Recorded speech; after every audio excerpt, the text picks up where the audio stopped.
बोध कथा में आपका स्वागत है।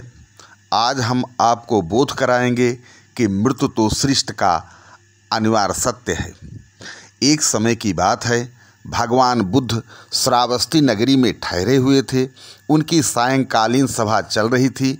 भगवान बुद्ध सांसारिक कष्टों से मुक्ति के साधन रूप धर्म पथ का विवेचन कर रहे थे। सहसा वहाँ एक महिला रोते हुए आई और उनके चरणों में गिरकर निवेदन करने लगी कि हे प्रभु, मेरे एकमात्र पुत्र को मृत्यु ने मुझसे छीन लिया।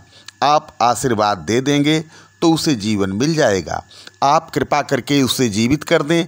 मैं आपके चरणों में पड़ी उसके प्राणों की भीख मांगती हूँ। भगवान बुद्ध ने उस महिला से कहा कि माँ, आप चिंता न करें, मैं आपके पुत्र को जीवन अवश्य दूंगा, परंतु उसके लिए आपको भिक्षा में उस घर से सरसों के दाने मांग कर लाने होंगे जिस घर में कभी भी किसी की मृत्यु न हुई हो।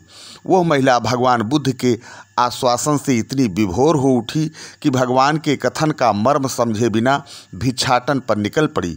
उसने नगर के हर घर का द्वार खटखटा डाला। उसमें अनेकों उसकी पुकार पर सरसों के दाने देने को तत्पर भी हो गए, परंतु ऐसा घर एक भी न मिला जहाँ किसी सदस्य की मृत्यु न हुई हो। यह स्थिति देखकर उस महिला को आभास हुआ कि मृत्यु तो सृष्टि का अनिवार्य सत्य है। यह ज्ञान होते ही वो तुरंत भगवान बुद्ध के पास आकर उनके चरणों में लिपट कर कहने लगी कि हे प्रभु, मुझे जीवन की अमरता का नहीं, जीवन लक्ष्य की प्राप्ति का मार्ग बताएं। वही ज्ञान शाश्वत है। यह सुनकर भगवान बुद्ध उस महिला से करुणा भरे स्वर में कहने लगे कि हे पुत्री, मुझे तुम्हारे दुख का पूर्ण ज्ञान है, परंतु इससे मुक्ति का मार्ग केवल जीवन को सार्थक बनाना है।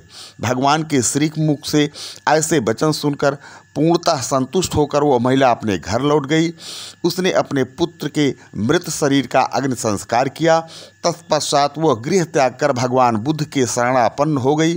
किसी गौतमी नाम से उसकी प्रसिद्धि हुई।